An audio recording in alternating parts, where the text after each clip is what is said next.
Hey, apa kabar? Work from home. Mudah-mudahan tetap sehat dan juga produktif. Malah ada waktu untuk lebih rileks. Nah, tapi ketika di rumah, kadang-kadang pasien atau Anda butuh waktu untuk tetap konsultasi dengan dokter karena berbagai hal. Nah, sekarang sudah tersedia layanan online untuk telemedicine dan sekarang makin marak dibandingkan ketika zaman saya dulu pertama kali melakukannya sekitar 5 atau 6 tahun yang lalu. Nah, ini dia tipsnya untuk Anda yang ingin berkonsultasi dengan dokter via online. Bagaimana? Ini dia. Jadi untuk waktu yang lebih efisien, karena kita tahu ketika berkonsultasi secara online, maka ada terbatas waktunya. Karena itu sebelumnya Anda sudah menyiapkan riwayat penyakit terdahulu jika memang bisa. Apa yang Anda punya terdahulu Anda bisa kumpulkan. Dan Anda lakukan itu di awal. Ketika sedang berbicara dengan dokter, maka saling bertukar sapa, lalu Anda bilang bahwa, "Dok, saya sudah pernah melakukan ini, saya sudah pernah memeriksa kateterisasi jantung, saya sudah pernah dilakukan operasi usus buntu, saya pernah di CT scan, saya pernah di USG. Nah, hal ini akan membuat kita berdiskusi dalam konteks. Karena apa? Contoh, misalnya kalau Anda mengatakan bahwa, oh saya pernah minum pengencer darah, dokter akan tanya, kenapa Anda dikasih itu? Apa indikasinya dulu, apakah Anda pernah begini, Anda pernah begitu. Nah, itu akan menghabiskan waktu. Tapi ketika Anda di awal sudah bilang bahwa oh saya sudah pernah stroke, saya sudah pernah serangan jantung, atau saya pernah dioperasi bypass, maka dokter akan langsung mengerti, oh ya, kenapa Anda minum pengencer darah. Contohnya demikian. Nah, ketika Anda berbicara dalam konteks, maka itu akan mempermudah percakapan.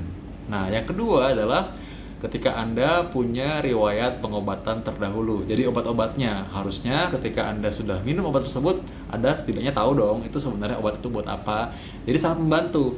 Nah, Anda tahu obat-obatnya, Anda hafal, atau Anda punya catatannya obat-obat apa saja yang Anda pernah minum sebelumnya. Nah, itu sangat membantu dokter untuk bisa menolong Anda. Nah, yang berikutnya lagi adalah alat pemeriksaan. Sekarang banyak dijual alat bantu pemeriksaan, contoh untuk memeriksa saturasi oksigen, untuk memeriksa tensi, dan Anda bisa melaporkan hasil temuan Anda berdasarkan hasil yang Anda pernah ukur. Ini akan membantu juga. Misalkan Anda pernah bilang bahwa saya rata-rata di tensi sekian, sekarang tensi saya demikian. Lalu saya pernah minum obat untuk obat diabetes, atau saya pernah pakai suntik untuk injeksi insulin, maka saya ukur biasanya gula darah saya sekian.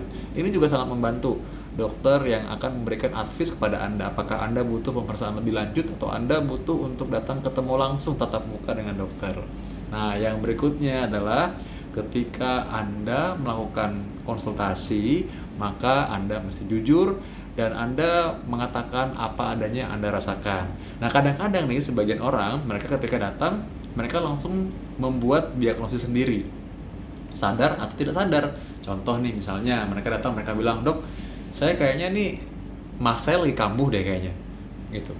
Apa yang Bapak bilang mah gitu? Ini, kalau tarik napas dada saya sakit. Nah, itu kadang-kadang seperti itu contohnya ya. Atau dia bilang, "Dok, saya kayak datang nih, kayaknya sih kolesterol saya lagi tinggi." Bapak pernah mengukur kolesterol? Enggak sih, cuma saya tahu kalau lagi sementara begini kolesterol saya tinggi. Nah, apakah dia pernah ukur kolesterol? Ternyata enggak pernah. Terus tahu dari mana kalau dia lagi sakit sekarang kolesterol tinggi? Kan belum tahu. Jadi katakanlah apa yang Anda rasakan sekarang, bukan asumsi atau diagnosis yang Anda buat. Contohnya, jadi harusnya Anda mengatakan seperti ini, "Dok, yang saya rasakan sekarang leher saya terasa tegang, lalu kepala saya terasa sakit." Atau bilang bahwa, "Dok, sekarang saya rasa sakit dada saya seperti ditekan, atau dada saya seperti diremas sekarang nih, atau sekarang yang saya rasakan adalah pundak saya terasa berat, susah digerakkan." Nah, itu akan lebih baik dan lebih membantu. Nah, dengan demikian, percakapan yang Anda lakukan itu berlangsung efektif dan efisien. Kan jadi hemat waktu juga buat Anda. Dan itu membantu dokter untuk sekali lagi bisa menolong Anda.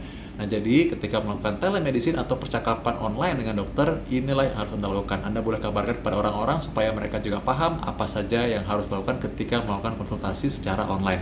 Dan semoga kita semua sehat selalu ya.